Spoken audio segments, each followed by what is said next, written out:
¿Qué demonios es eso? ¿Cómo se lo vamos a quitar?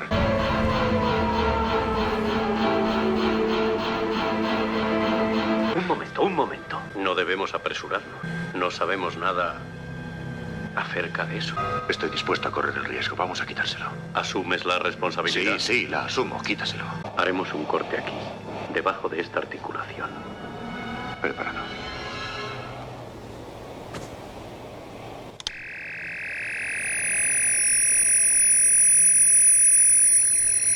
Dios mío.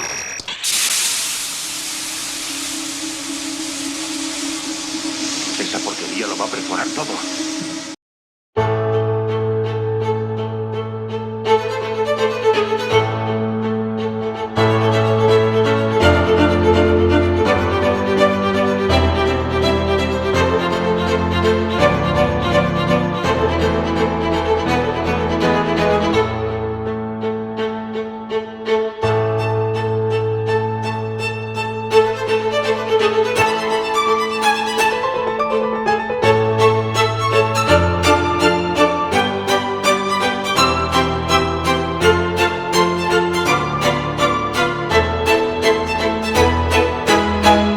Hola gente, ¿cómo han estado? Estamos nuevamente en Contraarquitectura. Hemos vuelto a nuestro escenario de siempre. Y esta vez vamos a hablar de la arquitecta Zaha Hadid. Estoy convencido completamente de que la mayoría de ustedes son recontra fanáticos de esta arquitecta.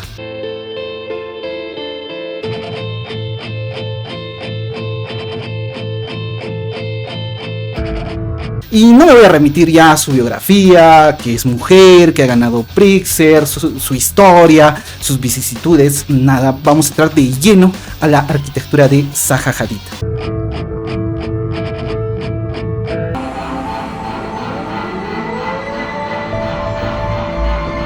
Comenzamos con la estación de bomberos Vitra en Alemania.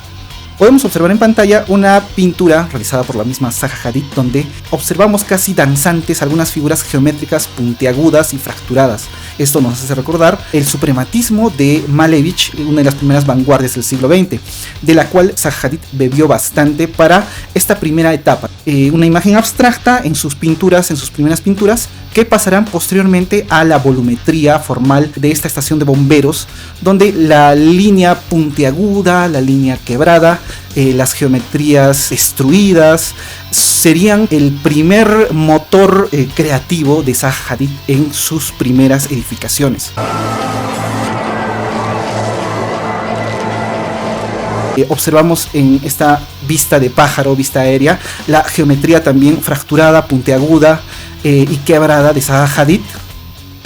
Y lo mismo en las perspectivas, ¿no? Los vidrios, las columnas. Obsérvese lo siguiente: tanto columnas como luminarias están pues como que danzando en direcciones un tanto aleatorias en algunos casos o paralelas en los otros. Y también en este mismo compás de danza están también estas barandas vidriadas y puntiagudas. Todas las perspectivas tienen digamos que esta esencia.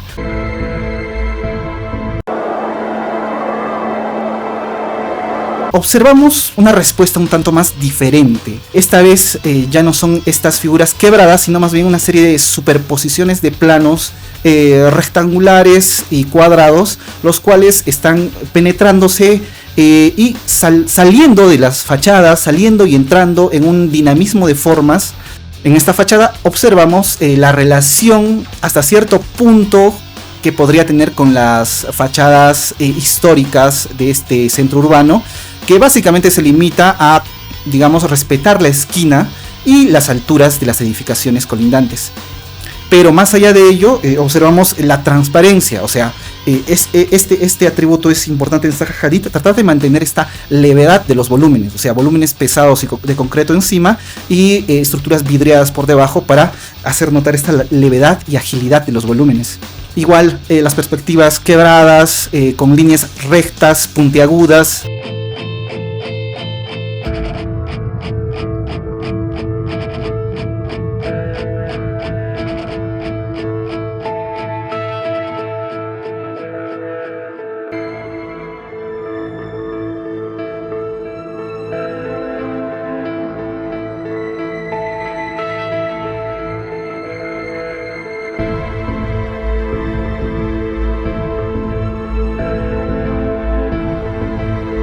Pero en esta siguiente obra ya podemos notar un cierto cambio de la línea quebrada, de la línea puntiaguda, fragmentada, destructiva, suprematista.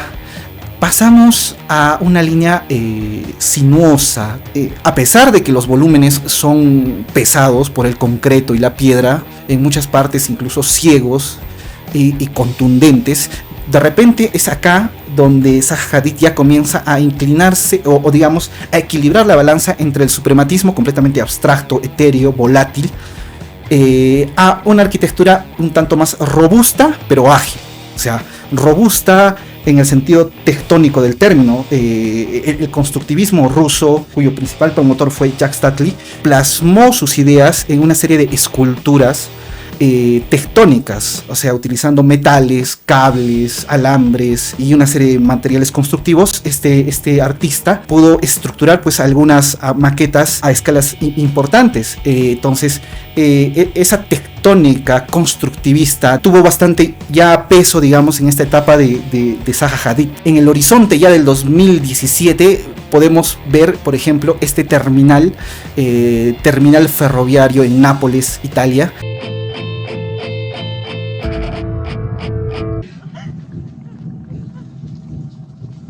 ¡No lo toques! ¡No lo toques! ¡No lo toques! ¡No lo toques! Ahora pasamos a la siguiente etapa de crecimiento de un xenomorfo, y este es el reventapechos. Este tiene la forma de una pequeña serpiente con dientes afilados, donde está este trazo curvo, ágil, fluido, ligero, ya se materializa con mayor contundencia y con mayor, digamos, destreza por parte de la arquitecta.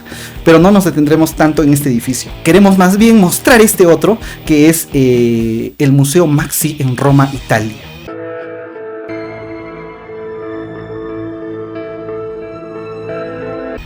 Donde la sinuosidad y la agilidad y la destreza de la curva adiana comenzará a tener ejercicio en este proyecto, en este museo que particularmente se está aposentándose en un centro histórico importante de Italia.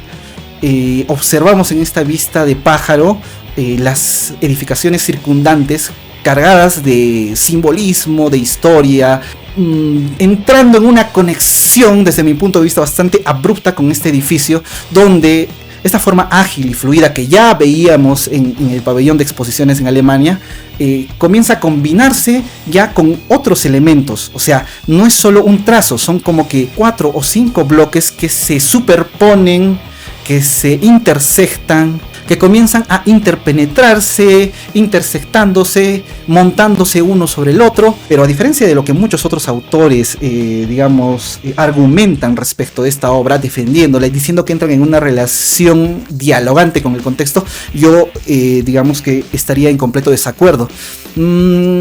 Tal vez, a pesar, de repente en esta imagen donde observamos al lado izquierdo unos bloques con cubiertas a 2 aguas, pero con una gran longitudinalidad, pareciese que sí, de repente Zaha Hadid haya podido prestarse estas arquitecturas prolongadas, longitudinales, y las haya deformado en el proyecto.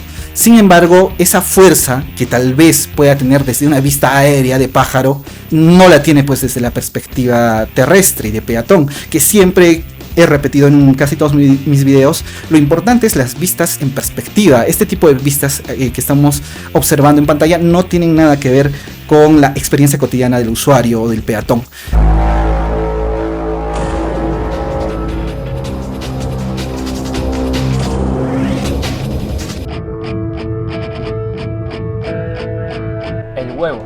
Como lo dice su nombre, es un huevo el cual incuba un abrazacaras en su interior. El abrazacaras, como dije anteriormente, sale del huevo para buscar un huésped en donde implantar su larva. El reventapechos, tiene la forma de una pequeña serpiente con dientes afilados.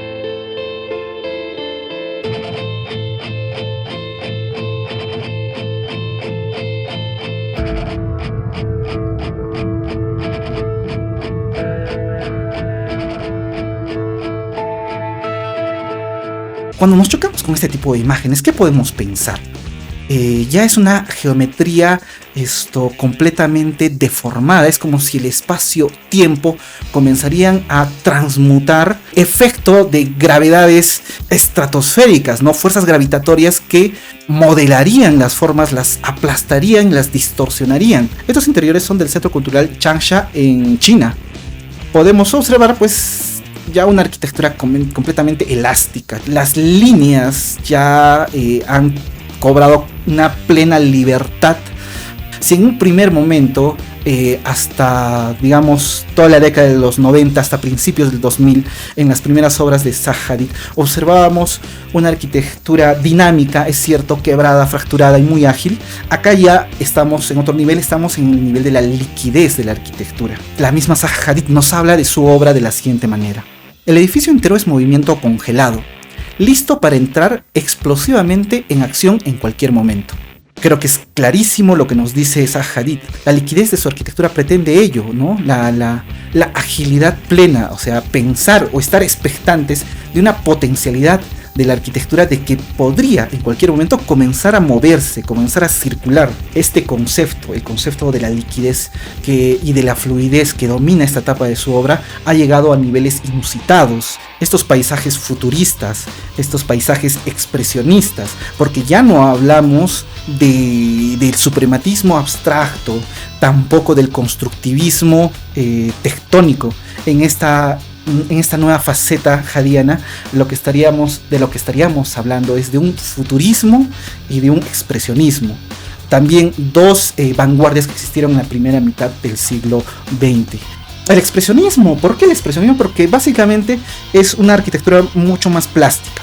O sea, en esta vanguardia, tanto artística como arquitectónica, las edificaciones tenían una plasticidad mucho más concreta. Edificios como los de Mendelssohn, por ejemplo, ya mostraban la plasticidad a la que podría llevarnos la arquitectura. Pero Zaha Hadid, tratando de trascender la plasticidad del expresionismo y las ideas ficcionales del futurismo, nos lleva pues a este tipo de paisajes donde observamos prácticamente entornos parecidos a jardines flotantes, donde los edificios serían una especie de flores que se abren, emergiendo de esta naturaleza, pero siempre cargada de esta fluidez. Otro de los edificios que llevan al extremo esta manipulación geométrica de Zaha Hadid es el Centro Cultural Gerdab Aliyev en Azerbaiyán.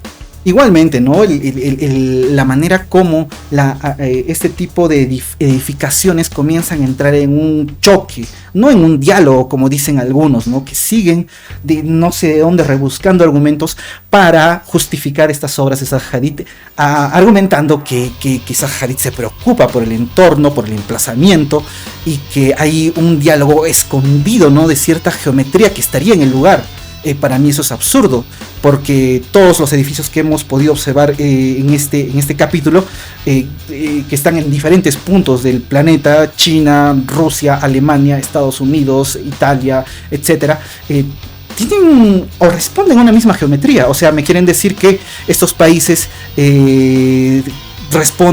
estos entornos en los cuales se aposentan estos edificios, tienen todos las mismas características culturales. Eso sería absurdo, pero los edificios se repiten. Entonces, en esta imagen es clara evidencia de ello. La arquitectura más tradicional, más digamos que más conservadora, de ventanas cuadradas, cubiertas a dos aguas, de materiales también tradicionales como la piedra, el ladrillo, etc. Pero en el fondo tenemos pues esta especie de insecto o ameba, traída de otro planeta, una especie de alien curvilíneo y ágil. A pesar de que personalmente pueda decir qué bonita fotografía, ¿no? Qué forma tan escultórica. Más allá de la belleza, que eso puede ser completamente debatible, porque sí, efectivamente yo podría calificar esta fotografía de bellísima. Es una escultura hecha arquitectura. El problema es que la arquitectura no es escultura, y eso es en lo que Zaha Hadid se equivoca completamente. Se creyó el papel de artista, se influenció por los suprematistas, por los constructivistas en su primera etapa, esta quebrada, fracturada, y después se influenció por los futuristas y por el expresionismo. Claro, se asumió tanto el rol artístico que dijo: voy a hacer arquitecturas escultóricas, a las cuales les voy a agregar pues una funcionalidad. Y ese creo que es el lema, ¿no?, de esta exposición en 1988, que se llamó Arquitectura Deconstructivista en el MoMA de Nueva York, capitaneada por Philip Johnson, donde él nos dice de manera explícita: más aún, las formas son alteradas primero, y solo entonces dotadas de un programa funcional. Primero alteramos la forma, la manipulamos, la destruimos, la elongamos, y después agregamos un programa funcional. Continúa Johnson: la forma no sigue a la función. Ojo, la forma no sigue a la función, sino que la función sigue a la deformación. O sea, primero deformamos y después metemos la función. Para terminar, quisiera reflexionar un poco acerca de estas obras que hemos podido observar. ¿Cómo las calificaría? La primera palabra que se me viene a la mente es una obsesión. Esa sería una de las palabras más importantes. Una obsesión por la forma. Olvidándose pues Hadid de que la arquitectura no solo es forma, sino que además tiene que responder a un programa y a una utilidad, que esta utilidad se corresponde con ciertos entornos culturales, los cuales son diferentes entre ellos. Además de también tomar en cuenta factores, qué sé yo, climáticos, etc., se olvida, todo lo manda al tacho y se concentra en la forma, entonces se obsesiona con la forma. Pero esta obsesión formal tiene pues una especie de horizonte, una especie de axioma fundamental o valor fundamental, que sería la agilidad o la fluidez o la liquidez. O sea, Zaha Hadid siempre apostó o siempre creyó que su objetivo era lograr una arquitectura lo más líquida posible. En un principio, esa liquidez que era su horizonte se manifestó de cierto modo en arquitecturas fracturadas y ágiles, móviles, pero aún no líquidas. Después comenzó a llegar a ese nivel, a esa liquidez, y creo que en sus últimos años antes de fallecer ya estaba logrando esto. No sé hasta dónde pudo haber llegado, si ella seguiría hasta ahora viva, pero esa obsesión por la forma y por la liquidez creo que fueron un verdadero escollo, un verdadero problema para su desempeño como arquitecta. Jugarse su rol también como artista, ¿no?, de encontrar inspiración en el arte, la inspiración que la manifiesta posteriormente en sus edificios. Los arquitectos no somos artistas, por más de que nos duela o a muchos les pueda doler. Tenemos que resignarnos, no somos artistas. El arquitecto puede en ocasiones tener ciertos gestos artísticos. El edificio puede cobrar este estatus de arte por ciertos momentos, por ciertos lugares, pero el edificio no es una escultura. Eso tiene que quedarnos claro. Y creo que lo peor de Zaha Hadid no es el hecho de que haya construido algunas decenas de edificios en el mundo. Lo peor es que cientos de miles, tal vez millones de estudiantes de arquitectura estamos pues pasmados, y no me voy a excluir de este grupo, porque en mis años de estudiante también quedé pues completamente encantado con la obra de Zaha Hadid, y creo que hasta la época es una de las arquitectas más respetadas, más admiradas por los estudiantes y también por los arquitectos. Pero definitivamente este no es el caso. Yo estoy completamente en contra de este tipo de arquitecturas. Pero continuemos. Esto no es suficiente. Esta obsesión por la forma, llevada por Zaha Hadid a un nivel de glotonería, donde lo único que le importa es el aspecto, y esto nos hace recordar a pues, digamos, esta condición patológica de las anoréxicas o las bulímicas, que se preocupan tanto por la imagen, por el cuerpo, se miran una y otra vez al espejo para convencerse de que están delgadas, pero nunca lo pueden notar. O sea, siempre piensan que están gordas.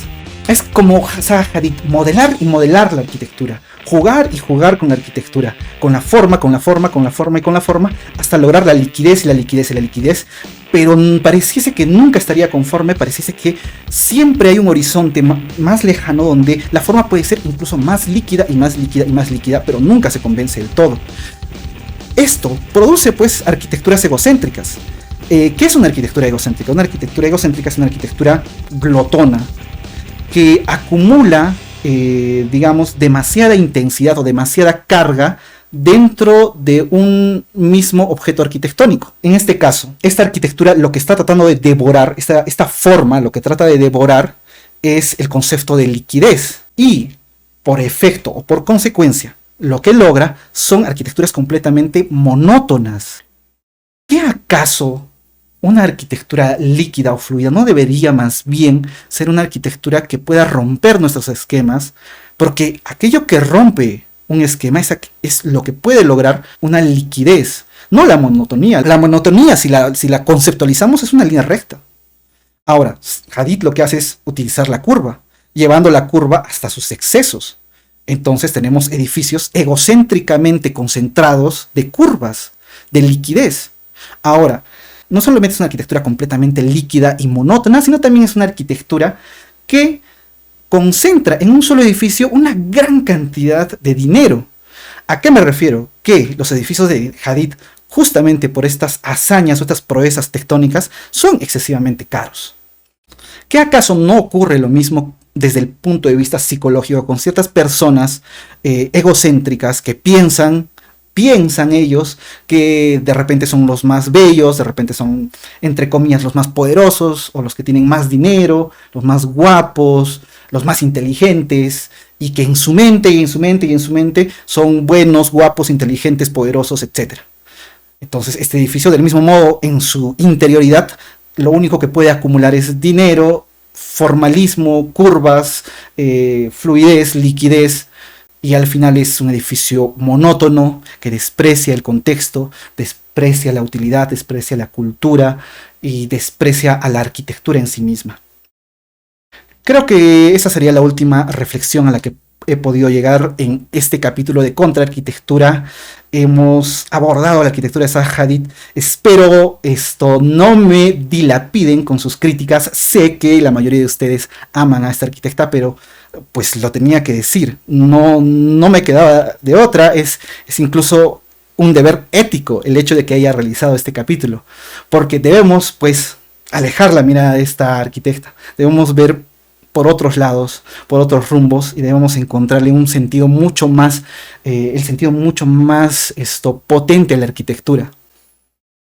Hasta pronto, muchachos. Estamos pues, nos reuniremos en una siguiente aventura. Realizaré más videos acerca de arquitectura deconstructiva. Hablaremos en siguientes episodios, por ejemplo, de Peter Eastman, que tiene unos vuelos alucinantes. Peter Eastman, que entra en diálogo con el mismísimo Jacques Derrida y que tiene una arquitectura mucho más pensada, obviamente, que la de Zaha Hadid, pero también tiene unos deslices y unas patinadas increíbles.